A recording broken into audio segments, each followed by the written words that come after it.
it's a battle between the ego and self. It's like, wait, is it an egotistical thing? Because then we have the collective, which is also called Slang Collective. Yeah. So it's like, but then I changed my mind. I'm like, no, it's fine. It'll be all right. Nothing's broken.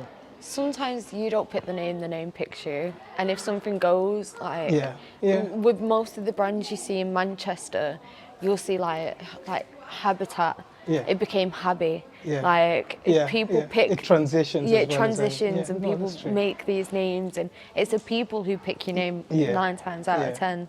So now it's become that, because like sometimes just meet people like, you're right, slide next one, like, it's Nate, but cool, I'll ride with it, it's okay, it's okay, that's my name, I guess, that's the one I dibs.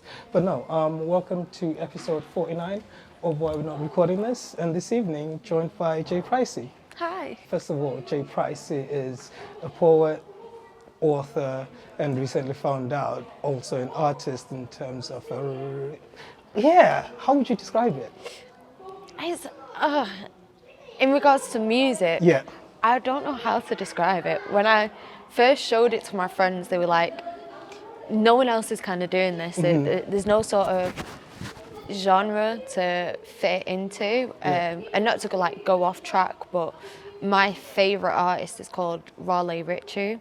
Okay. A lot of people don't know him. He's also an actor, Jacob Anderson, and you can't really fit him into like a genre or a rapper or a he's singer. Just an artist. Just an artist, Okay. It's I don't know how you would, because it's not quite rap, but it's a bit more than spoken but there is word. Rhythm. There's, and rap is only rhythm and poetry, so yeah, that's true. So it's it could be classed as rap. But now, so let's start with the poetry, because that's how essentially I know you. I know you as a poet. Met you on stage actually, or at least seen you. Like, snap, that's very touching. Like, where did that spawn from? So I've been writing poetry since I can remember, as an outlet, as a way to express, and then I didn't touch it again for years, and then I always wanted to rap. When I was younger, that's what I wanted to be when I was older. I wanted to be a rapper. Okay. And I just felt like I didn't have the confidence to do that. Yeah. So poetry was a great starting point for me. Yeah. So I kind of got back into that again. I was lost. I was doing my 9 to 5, I was going to the gym, I was cooking healthy meals, I was doing everything you're supposed to do to be a good human. Based on societal norm. And keeping my house clean and all that sort of stuff. And I was so depressed. Really? I was so depressed because I was like, there must be more. And I'd kind of given up my creativity along the way because I'd been told by people like it's childish, or you know, you need to do something proper with your life, you know, that sort of thing. And then I just kind of fell back into it. And then when I fell back into it, because I wrote so naturally and it was just from a way of feeling, I was like, oh, I'm actually all right at this. So. Okay, all right, okay. So like, well, how was the transition then? Or when was the transition from the writer? Because that's different. You can write in your room and you can perform it to the homies, your friends, cool. Yeah. However, now being on stage, how was that transition?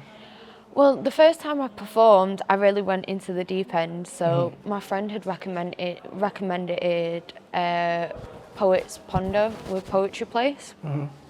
Really, really great community.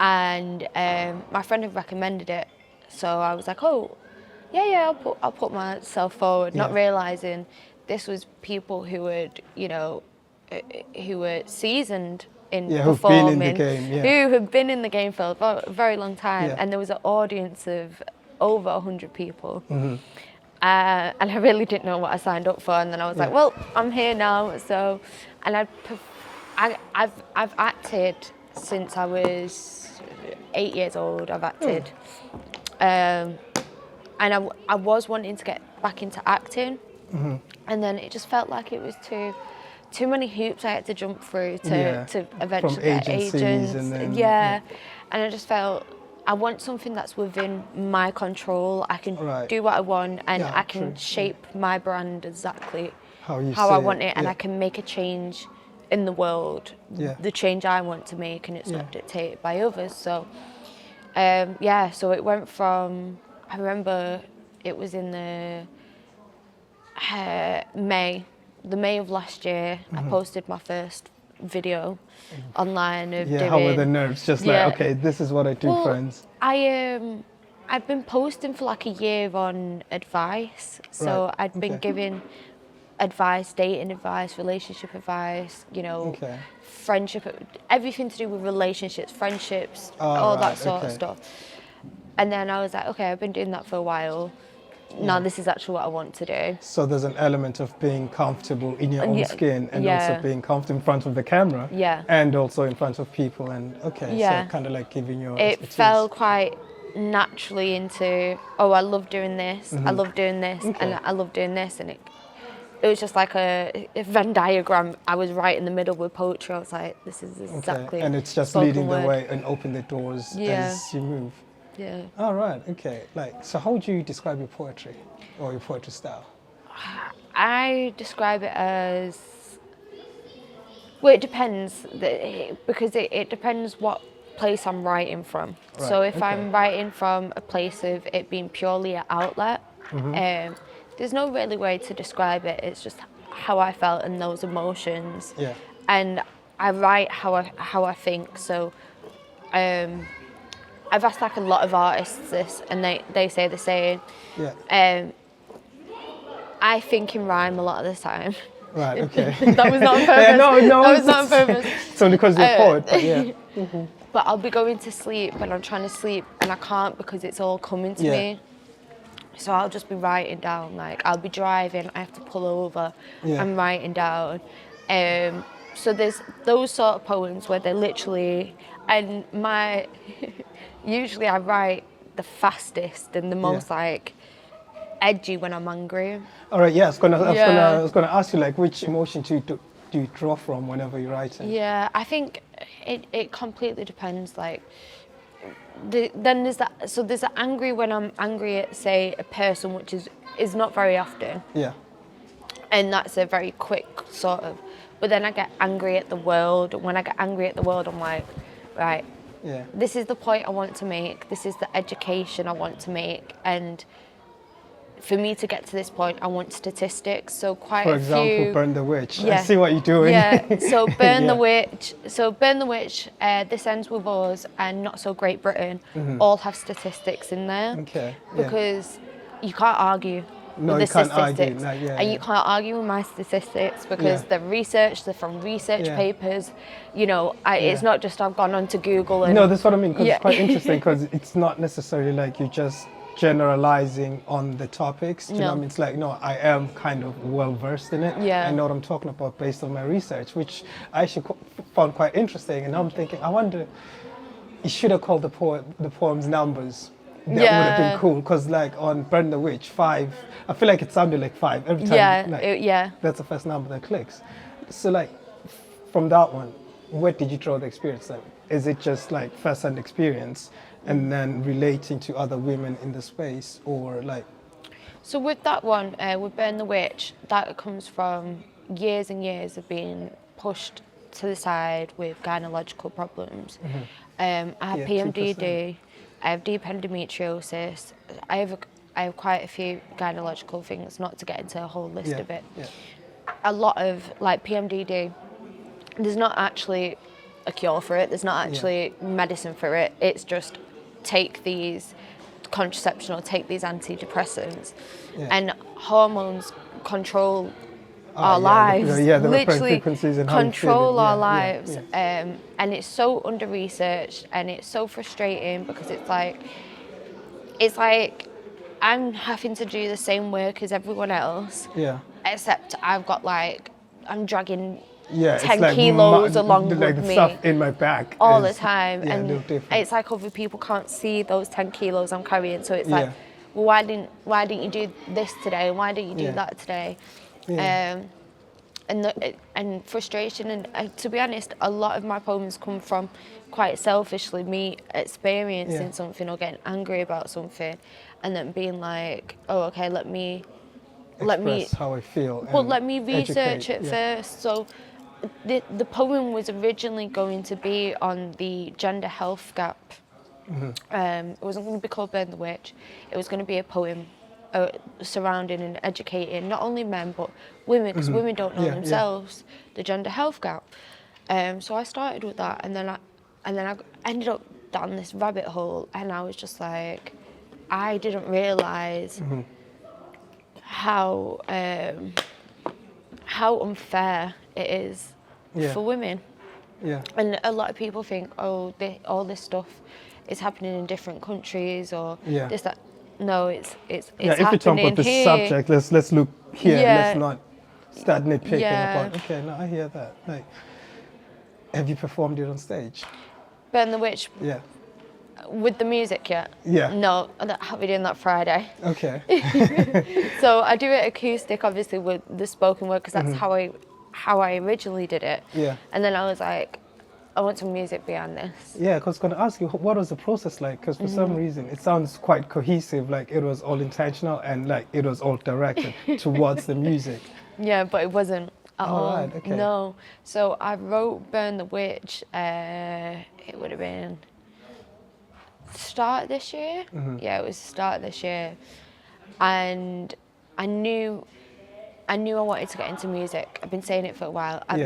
My love for music, and I think it shows in my writing, because I'm not, I don't write like other poets, and not to generalise poets at all. And I think that's what put me off performing for a while. That's what put me off showcasing my poetry, because I was like, my poetry isn't like other people's poetry. It's kind of like your own identity at the same time. Yeah. And it's, but you can see and most of my friends are musicians, and they say you could see the kind of rhythm and the love for music, because like I love music more than anything. Yeah. So I knew I wanted to get into music, and my thing was, I have really great bodies of work there that I love, that I would really love to adapt to music. Yeah. Okay. So I was sat down with my good friend Kiz, and he's a producer and a rapper. And I said to her, I've got this project. I can give you my catalogue of poetry. Yeah. I just want you to pick something. I want us to put a beat to it, and I want to create this song. Really, yeah. And we both agreed on Burn the Witch, and we just kind of went from there. And I literally adapted the original poem to a beat. So. Yeah, because that's what I was listening to. I'm like, you know what, this is a song. It's not just like a poem over a beat. It's a song, because like even the way you were flowing on, I'm like, okay, is that you? Yeah. I didn't know you had this bad, because like that's what I mean. When I was researching, it's like, okay, dope poet, and your poems, I thought they were quite sort of thought-provoking, and they were quite cool. I'm like, you know what, let's see more. All right, cool. You're doing your thing. Wait a minute, is that a Spotify link? Let me explore a little more. Let me see what's in. I'm like, is that you? No, No, really. No, there's more to it, let alone being an author. Speaking of that, is that poem in the book? No, so this book is purely focused on a journey through literally healing of mental health. Yeah. So this book doesn't have any of my sort of like feminist or revolutionary sort of poetry in it, because it's purely based on my kind of feelings and my human experience of. So I was a bit worried about this sort of poetry, because my poetry that tends to get the biggest kind of hits on social media, and when I perform, is my like feminist, revolutionary sort of poetry. Yeah. So this was a different bag. So this is more like an autobiography. A little bit, yeah. It's taken from a snippet of time, the beginning of this year. So like I said, I suffer with PMDD, which is, do you know what PMDD is? No, I was going to ask what it is. So it's premenstrual dysphoric disorder. So it basically, in a woman's menstrual cycle, obviously you get the different stages. Yeah, now the journey of the egg. The journey and all that sort of stuff. Now with PMDD, it's something within a woman's brain that makes them more sensitive to hormone changes. Right. And when we get the biggest hormone changes during the luteal phase, which is just before the menstrual stage. So women with PMDD go Yeah. through this stage of, it can be anywhere between 2 to 10 days in which they are going through turmoil, suicidal thoughts. Oh, right. Yeah, So suicide. it kind of affects the brain chemistry in terms of how Yeah, you're feeling and how you everything. read situations. And From your moods to your body, so like bloating, tiredness. You can sleep for 16 hours. Wow. There's so much, and it's not talked about a lot. And No. it's 10 days every month you going through this, which is half your life pretty much. Yes, because then it means like you can't necessarily read your own triggers during the period. No, so- because you can't, because you are so convinced this is you as well. Yeah. So like you can tell yourself, oh, it's just the 10 days. Yeah. But when you're in it, it doesn't Yeah. feel like that. You can't just like write it out because you gotta actually experience it. Yeah, and it's really hard as well. It's hard to maintain relationships because you're two different people, two different people. So I'd suffered with that for years and not realised, because I'd had upheaval all my life. Sorry. No, it's okay. I'd had upheaval all my life, and then finally I got my flat. I stopped drinking. I stopped going out. I stopped having all this drama, and then I recognised the pattern. Oh, and then you start seeing the pen. Like, wait a minute. Why Wait, this does is that- every Is it a month. coincidence or something must be up? Because it's not just out of the blue. So then I spoke to a friend, she's got PMDD, and she said, yeah, it sounds like this, because it can be misdiagnosed as bipolar or BPD, which I don't have either of those things.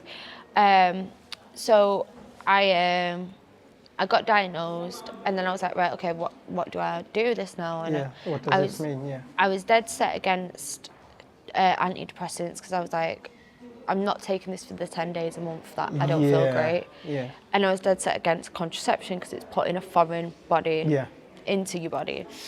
But then it got to a point where I was like, I have to do something. I have to try something. Yeah, at least find out what it is or what the cause is or where it actually spawns from. At least so I know somewhat what I'm dealing with. And I knew I knew all that sort of stuff. Yeah. But there's not enough research on how to treat it. So it is just a case of finding the best sort of contraception for you, or the best antidepressant. It's not one size fits all. Yeah, and I had to go through that, and I knew it was going to get worse before it got better, but I didn't realise how much worse. So that's where this book stemmed from. Okay. Because that's when I really felt the darkness, and I was really like, I'm not going to survive this. Like, I genuinely felt like I was not going to survive it. All right, okay, because like it ties in with. I'm sorry, but we're gonna go back to Burn the Witch in terms of the lyrics, because like you said something about the 2%. I was like, wait, what? Really? If you're thinking arguably 50% in this world anyway. If you just do a 50-50 split. So 2% is only spoken about in terms of invested towards gynecologists, and then there's these elements that I guess as a guy you just ignorant. It's just like, oh, you know what? She's on a period. It's this, that, and the other. Yeah, but it's deeper than just the surface, and it's not the same experience for everyone. And that's what really drove me to write Burn the Witch as well, because it was like, when you do the research behind PMDD, the highest suicide rate in women is women with PMDD. Right. Because you've got to imagine those That's 10 days, them 10 days are dark. You're going through everything. Very, very dark.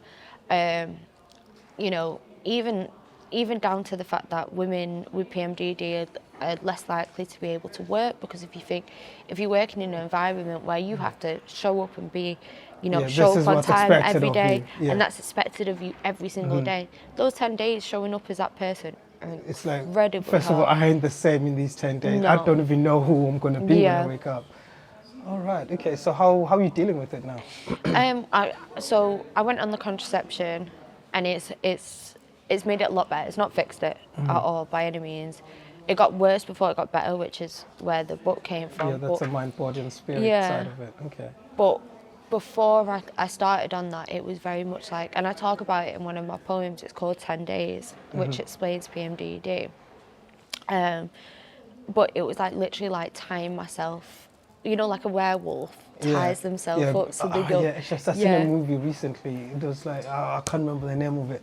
Maybe I shouldn't have brought it up. However, it was this woman, she had demons of some sort, and they had to tie her down, and then someone unleashed her, not knowing what was going on. It was actually paparazzi. They freed her and then took the photo, and then she turned into a werewolf and then went mad. But okay. It's like that, so isolate yourself for the greater good of the world. But it's like you're preparing yourself for those 10 days. So even before the 10 days start, you get this anxiety of like, and then you prep everything. Arguably, that's half the month. If you're thinking 10 days, then maybe 5 days to self-prep, because it's kind of, And then you've got to think, and I say it in the poem, 10 days, 2 weeks spent surviving, the other 2 spent rectifying everything you neglected when your life got hectic. So when your hormones got hectic, in case you burn the bridge down, like, actually, you know what, my bad. So now the other choice is for mending things before they might fall apart again. All right, okay. So and honestly, looking back on like relationships that I had, it would be like, there would be a good, every month, it would be chaos for me, like absolutely chaos for me. Yeah, it's like I gotta take myself into isolation. It's not you, it's me. Quite literally.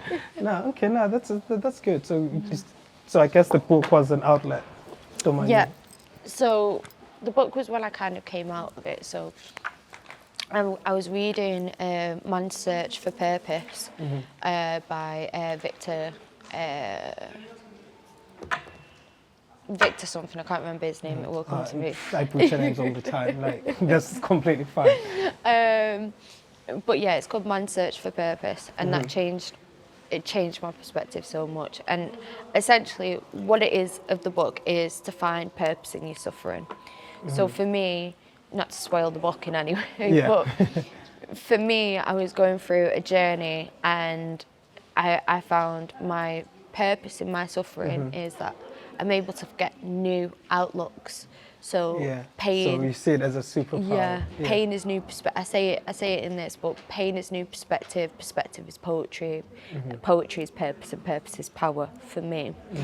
But before I got to that point, there was a lot of. I talk about awareness a lot. So if you're not aware that you've got a wound, you're not going to deal with it. You're not going to deal with it.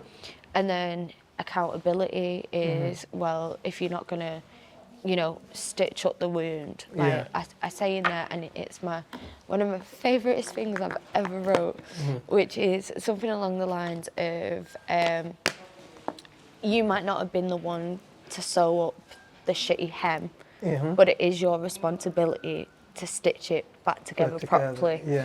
So essentially it is about accountability. Like, we know what the optics are. However, what are you doing about the type of approach? So it might not have been, it's not your fault that you are this way. However, you are this way. And no one is going to fix it.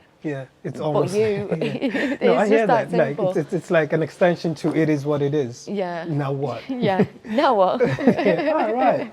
Okay. No. So in terms of the book, how are you feeling post the book? Because it sounds like there's also, an element of sort of, not necessarily rehabilitation, but also therapy that came with writing the book.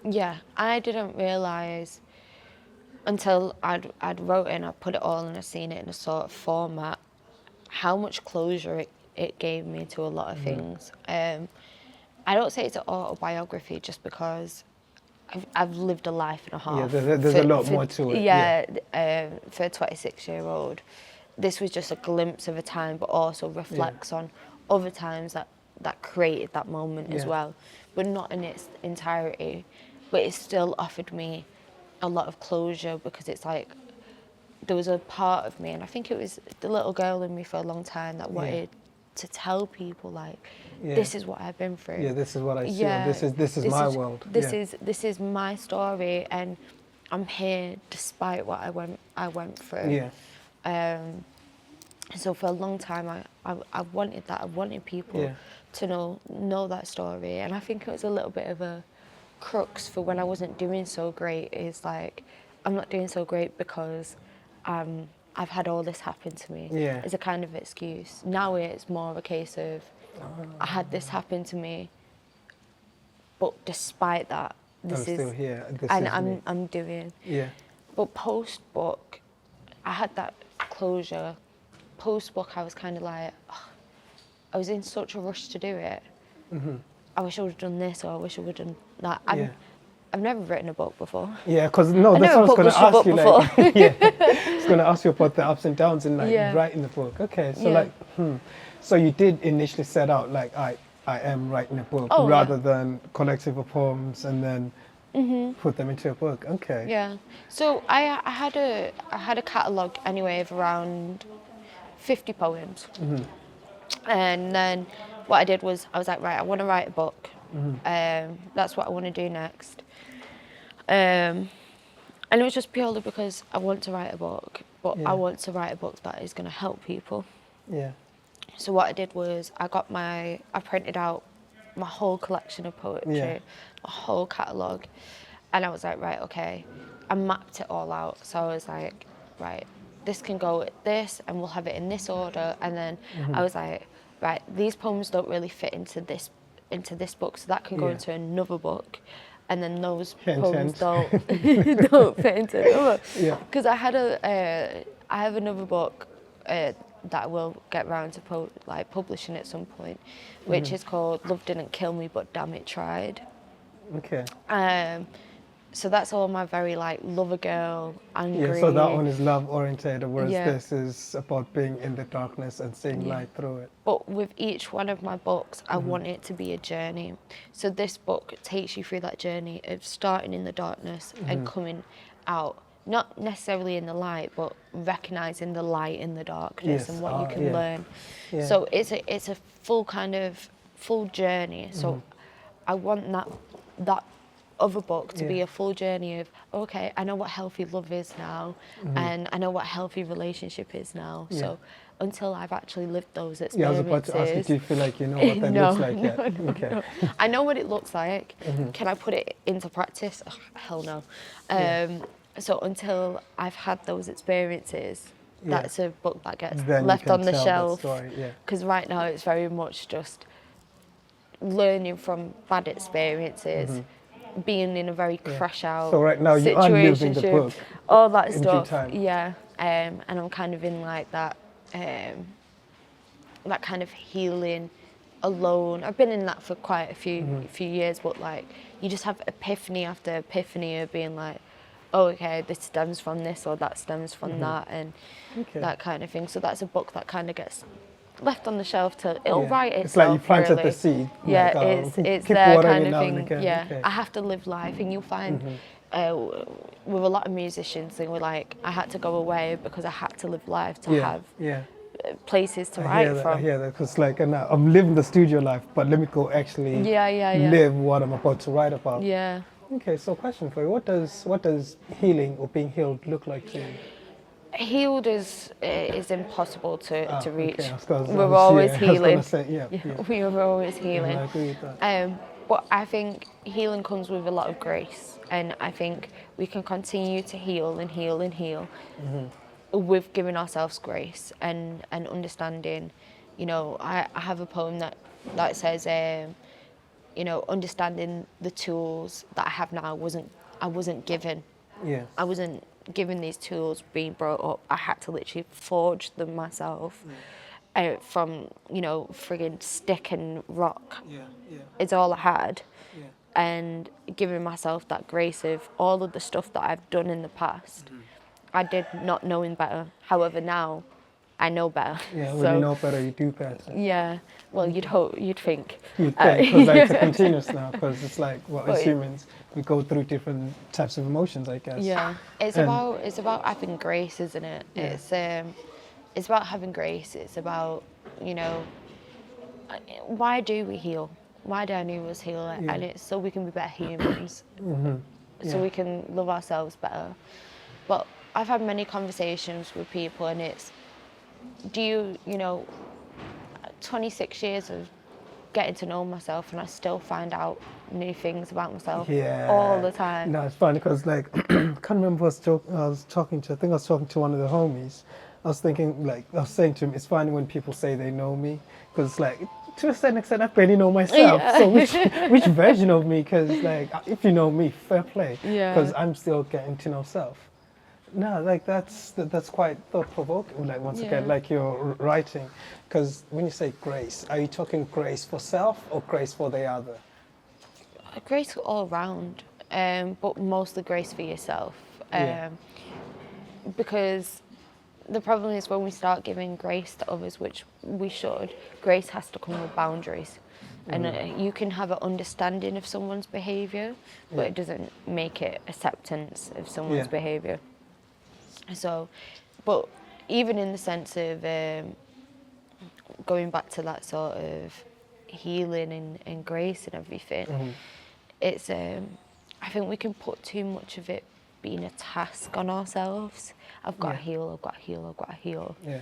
And I did that to myself a lot, and I was like, I never felt I was good enough because I wasn't healed enough. And that in itself is not healing. Yeah. So I think when I kind of flipped it on its head, and it was just more of a case of, I just really want to get to know myself. Like I really, really want to get to know myself the best that I can. Know what I like, know what I don't like. Yeah, and be lenient with yourself. Yeah, and like know what makes me happy, but also know what makes me sad and what makes me angry, and how can I better that temper, and where does that stem from, and the whole just getting to know myself better. Are you religious? I'm spiritual, definitely. I'd say I'm more like agnostic.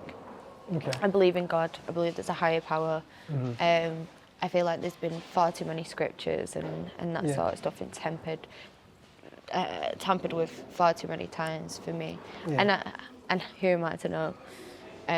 But I believe in a higher power. You don't dismiss that there is a God somewhere, or some sort of creator. And I write about God a lot in the book, even though I say this isn't a book to force religion on anyone. It's more a book that you need faith, and you need faith in something, whether that's faith in yourself, it's faith in God, you know, in faith in your purpose. There has to be faith in something, because you can only carry yourself for so long. And I think for a long time I saw people who believed in God, and I was like, oh, you know, that's kind of weak, because you have this comfort blanket, you know. Oh, is that how you see it? Yeah, before? yeah. Oh, okay. And I was like, oh, you have this comfort blanket. Whenever anything goes wrong, you're like, it's okay. It's like that's God, your cape. Like, and you know, what a weak mentality. And then I was like, oh, actually, that's a great mentality. Okay, so that's quite interesting, you know, because at what point did the transition, or actually you acknowledging faith, come into play in you? I would probably say about 2 years ago. Yeah. And it was very much just like, I used to always believed in a God, always believed in a God, but it was very much a love-hate relationship between me and God. Yeah. And I think a lot of it stemmed from a lot of the stuff I went through as a child. Ah, yes. It's like, why is this happening to me? How come? And it's like, how can there be a God when I went through all of this suffering, really horrible stuff. And I kind of remember this argument that I was having with God. And it was over tooth pain. It's always over tooth pain, 'cause I hate tooth pain. I hate tooth pain. And I just remember part of me just going, you know, whether it was God, whether it was a download, whether it was whatever. And I was just like, just give in to that idea of it. Well, why do I have that? Why are you fighting it? Why are you, if it offers you comfort, knowing that God is there, you know, God has a purpose for you, that, you know, as long as you, I truly believe that as long as you move with good intentions, you move with a good heart, and you do the best you can to the best of your ability, God will do good by you. And you might not see it now. You might face 100 hardships, but I truly now believe this is God's plan. Whenever I'm going through any sort of hardship, I'm like, okay, I'm not going to question it. I'm going to do the best I can to navigate this situation, but I'm not going to fret it. I know I'm going to be okay. Because So- essentially we're all going to be okay. Yeah, we're all going to be okay Yeah. because one or the other, we know the ending, which is weird. We may not know the timing of the ending Yeah. itself. However, we know there'll be an ending soon, and that's actually like, I agree actually in terms of the perspective of God, because it's like, just an extent, I feel like it helps in terms of one navigating the unknown. It's Yeah. like, what's the worst that can happen actually? Yeah. So sometimes I think going through the so-called hardships, yes, it's preparation, but at the same time, it's actually also a way to show you that, you know what, you can learn to detach from Yeah. this. This is just your human experience. And Yeah. you'll be all right. You'll be okay. Because I'm assuming, in your case, the healing coincided with the spiritual aspect. Oh yeah, most definitely. My spirituality and my alignment with God increased so much during that time when I was going through what I wrote about in this. And I said to people afterwards, if I would have not had the faith that I had in God at that point, and not to be completely morbid, but it's important to talk about these things because people go through it, I would have killed myself. No Yeah. doubt about 100%. I would have, because I've attempted before in my life, and I was in such a dark place that I was taking it very serious. And the one thing that stopped me at certain points Yeah. was my faith in God and my belief that no, it's going to be okay. You know, everything's going to work out. I've just got to, you know. And I have a poem in there called "Please God." And I don't know if you've ever been at that point in your life where you're literally on the carpet or you're in a place and you're just sobbing and you're just like, it's one of them. "Please, It's God, like, why please, me? Like, come on. please." Yeah, but not even necessarily like, why me? Just like, please Pleading take with this God. hurt Yeah. away from me. Please Yeah. take this pain away from me. And if people can relate to that, they can relate Yeah, to that yeah. that feeling of being at that like begging point with God and being Yeah. like, please. Yeah.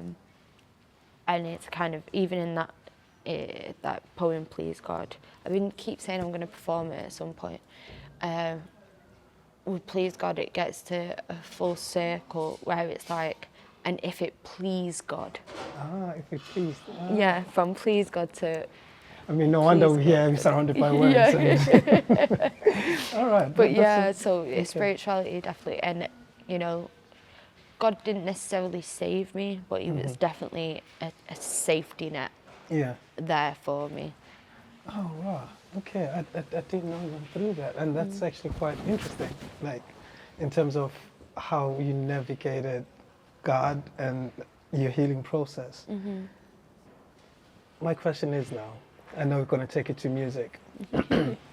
Are you planning on releasing more music? I thought just relax a little bit, come back to earth. But are you releasing any more music? I'm wanting to. I think life is finding that balance between anything. I'm very, very grateful to have a job that I find purpose in. Otherwise, I wouldn't do it. I worked it for 8 years, and I got myself a little bit too important in my job now by accident. By accident. By like, accident. I mean, that's But God. I really do love my job, and even if it wasn't like my bread and butter, I'd still love my job. Yeah, you still be involved in that. Yeah, okay. And that's kind of taken priority at the minute, and I want to do that to the best of my ability. So there's a big project there, so I'm like, right, okay, get that out of the way, and then start focusing more next year on music. I want to definitely, now that I know I can do it, it's kind of like, right, okay, where next? What Okay. next? Yeah, let me see what else I can What do. am I doing?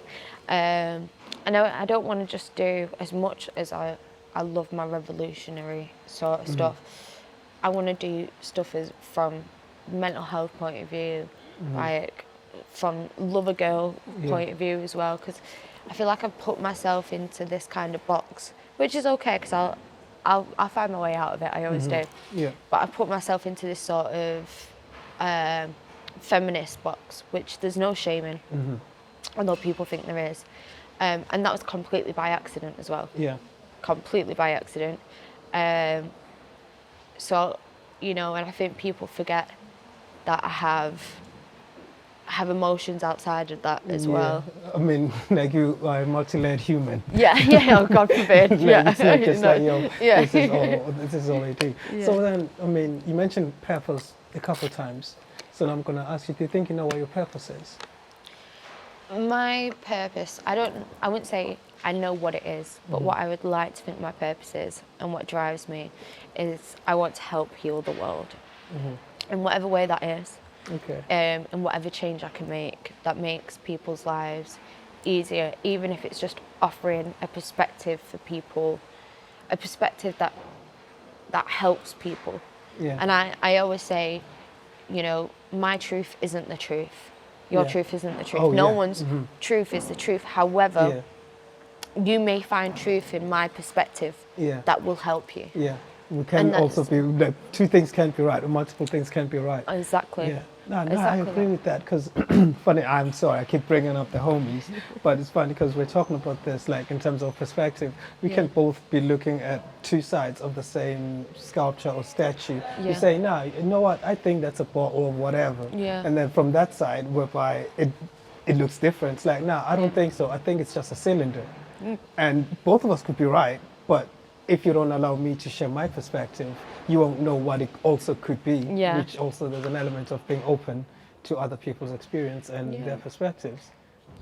And I think that's the most important quality a human can have, and that is the ability to change. Yeah. You know, when people say, oh, don't change, I think that's terrible advice. Yeah. Constantly change, constantly evolve, constantly, you know, take on people's ideas. Don't take on people's ideas, but at least have the openness to see there's things a reason from as other to why people's they said perspective. it. There's a reason. It comes from somewhere, and like have that understanding. No, like I 100% agree with that. And now, gotta admit, you're quite cool. Because like I said, you're on stage and like I mean, because like when we first interacted, I think it was a break during the event, and you were actually just prepping for to jump on something, like, don't say a word, mind your business, you're not here, just.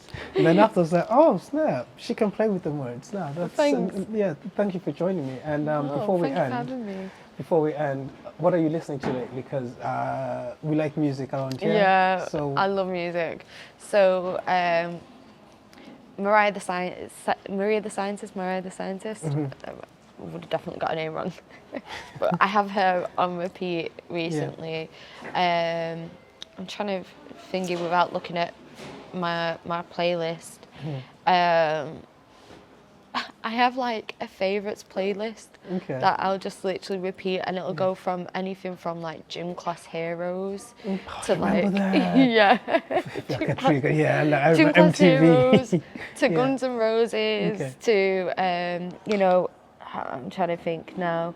I really like this guy called Milksy. Milksy, I hope I'm saying his name right. He's really, really great as well. Like some of his music. Why them? How do they make you feel?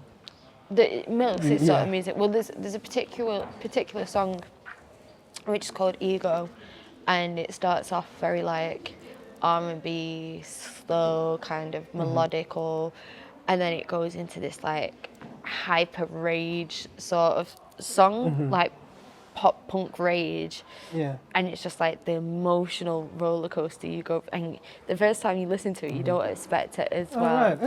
But it really just like embodies that whole feeling of the ego as well, and how it can inspire. No, that's sick. But music for me is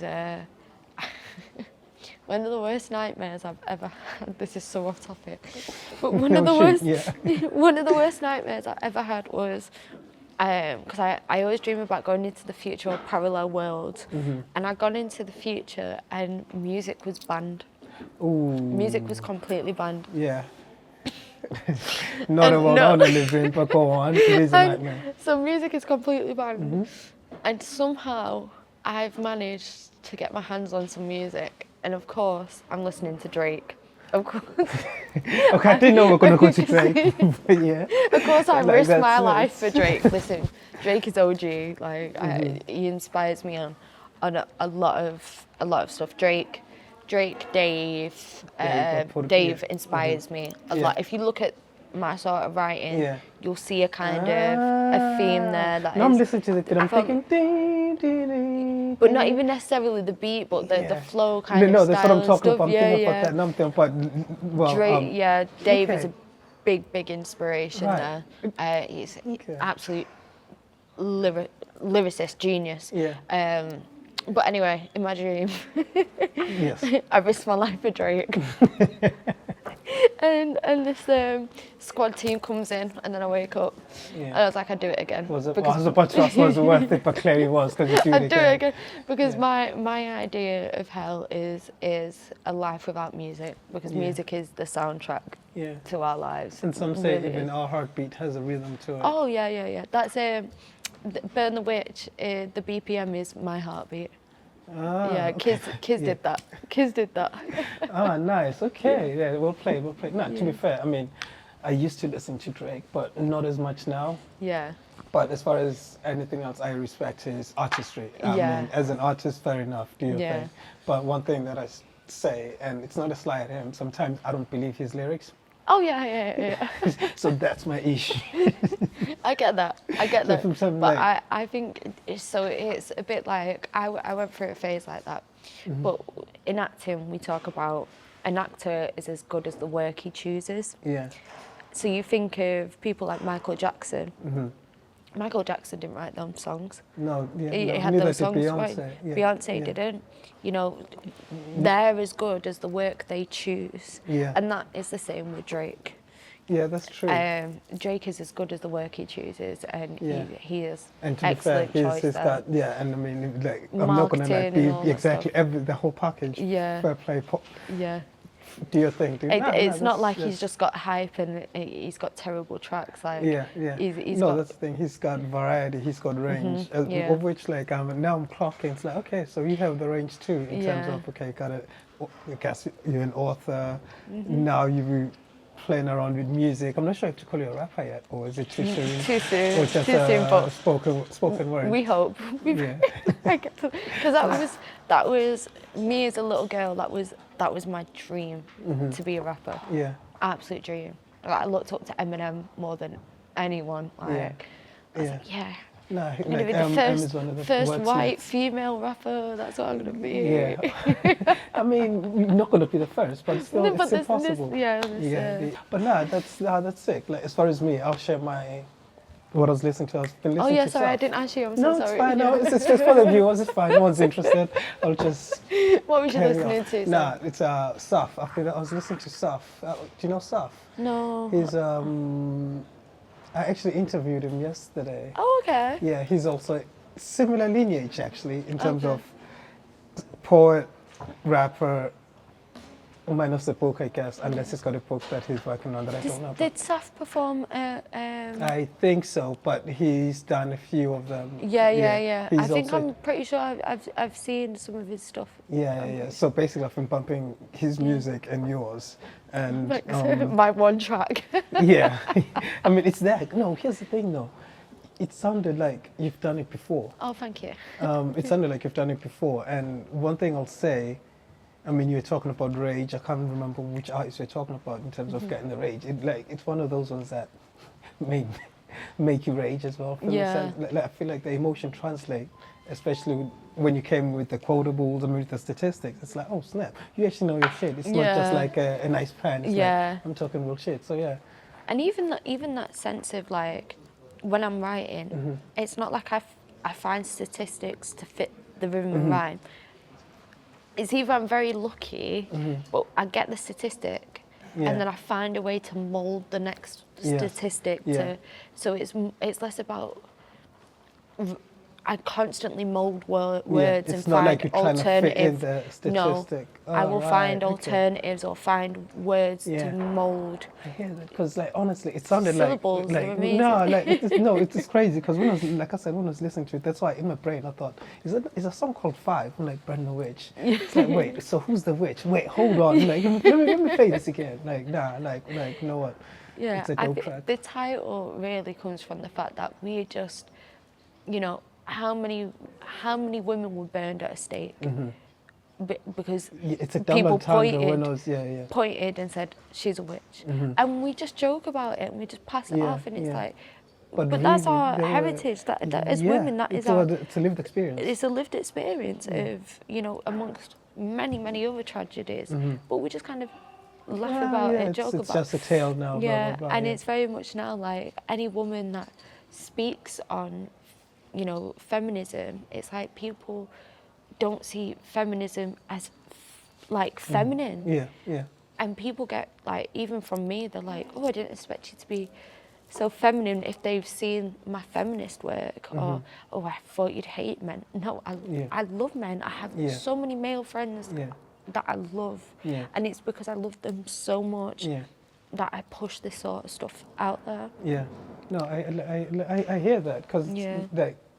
also it's kind of like, yo, if I'm standing somewhere and something makes uncomfortable, I can speak about, Yeah. like, yo, you're standing on my foot. It's Yeah. not like I hate everyone No, or no, I'm no, against no. anyone. Just like, yo, Yeah. you're on my foot. This is my experience right Yeah. now. So no, like, yeah, props on that. So I'm looking forward to seeing more music from you. Yeah, And, I feel like I've signed myself up to. I mean, do you more did music raise now. the bar, and yo, do Yeah. check it out. But Thanks. yeah, In my last point about that is the first time I've ever jumped on a mic and said anything. as It's the in, first time like, I've ever recorded even catching anything. the beat and Catching a beat, anything.